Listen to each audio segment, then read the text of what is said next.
আসসালামু আলাইকুম। আশা করি সকলেই ভালো আছেন।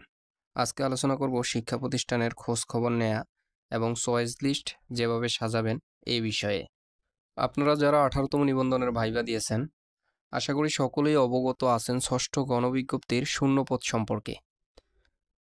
আপনার কাছের যে সকল প্রতিষ্ঠানে আপনার বিষয়ের শূন্যপদ রয়েছে, ওইসব প্রতিষ্ঠানের খোঁজ খবর আপনি কিভাবে নিবেন?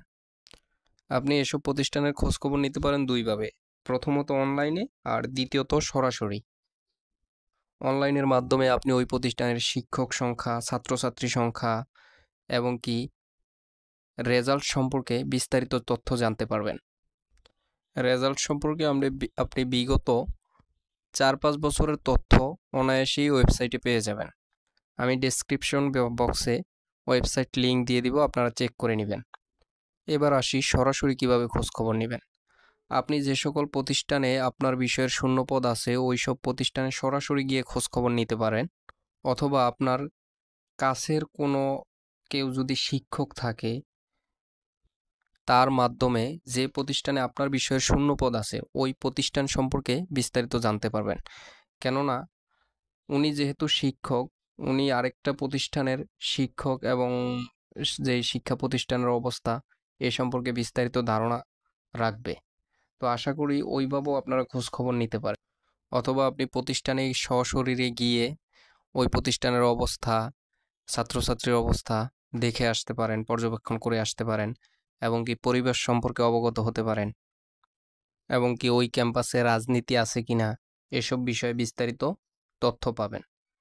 তো যদি প্রতিষ্ঠান আপনার বাসার কাছে হয় তাহলে আমি বলবো যে আপনি সশরীরে গিয়ে প্রতিষ্ঠান দেখে আসেন এবং কি অনলাইনে তার রেজাল্ট সম্পর্কে বিস্তারিত খোঁজখবর নেন, তারপর আপনি আবেদন করেন। এবার আসি চয়েস লিস্ট সাজানোর ক্ষেত্রে কি কি বিষয়ের উপর গুরুত্ব দিবেন। এক্ষেত্রে আপনি প্রথমত পাইলট যেসব স্কুল আছে পৌর শহরে ওইসব স্কুলকে প্রাধান্য দিতে পারেন, কেননা জাতীয়করণের দিক থেকে পাইলট স্কুলগুলো সর্বপ্রথমে আছে। অতএব নেক্সট যদি কোনো স্কুল জাতীয় হয় তাহলে পাইলট যেসব স্কুলগুলো আছে এগুলাই জাতীয়করণ করা হবে।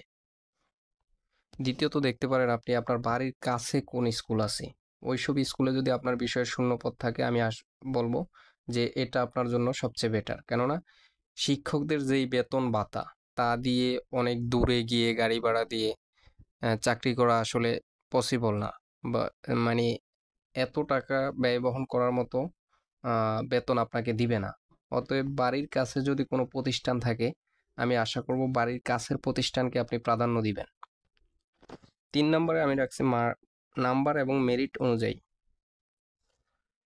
যেমন আপনার প্রাপ্ত নাম্বার, আপনি যখন ভাইবার রেজাল্ট পাবেন তার কিছুদিন পরেই আপনি সার্টিফিকেট পাবেন, সার্টিফিকেটে আপনার প্রাপ্ত নাম্বার থাকবে। ওই নাম্বার এবং কি আপনার মেরিট পজিশন অনুযায়ী আপনি স্কুল চয়েস দিতে পারেন। কেননা আপনার রেজাল্ট যদি খারাপ হয়, আপনি যদি প্রথমেই ভালো ভালো প্রতিষ্ঠানগুলো চয়েস দেন সেক্ষেত্রে আপনার চাকরি না হওয়ার কিছুটা পসিবিলিটি থাকে। অতএব চয়েসের ক্ষেত্রে নাম্বার এবং মেরিটের দিকে লক্ষ্য রাখবেন। 4 নম্বরে কর্মপরিবেশ কি অবস্থা ওই প্রতিষ্ঠানের সেদিকে খেয়াল রাখবেন। কেননা অনেক ক্ষেত্রে দেখা যায় অনেক প্রতিষ্ঠানের প্রধান শিক্ষকের ব্যবহার অন্যান্য শিক্ষকদের কাছে পছন্দ হয় না, বা প্রধান শিক্ষকরা একটু রুড ব্যবহার করে বা একটু খারাপ বিহেভ করে, যেটা সবাই মানিয়ে নিতে পারে না। তো এইসব বিষয়গুলো খেয়াল রাখবেন। কর্মপরিবেশ যদি ইতিবাচক হয় ওইসব প্রতিষ্ঠানকে আগে রাখবেন। অতএব যেখানে কর্মপরিবেশ অনেক ভালো সেই সব জায়গায় আগে আবেদন করবেন। 5 নম্বরে সহকর্মীদের আন্তরিকতা।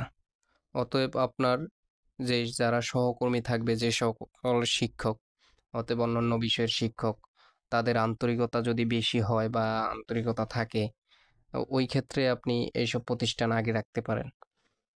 আরেকটি বিষয় হচ্ছে যেটা এখানে লেখা হয় নাই, সেটা হচ্ছে রাজনীতি মুক্ত যেসব প্রতিষ্ঠান আছে ওইসব প্রতিষ্ঠান পেলে আপনারা অন্য কোথাও আবেদন করার দরকার নাই। কেননা বর্তমানে রাজনীতিক যেসব বিষয়ে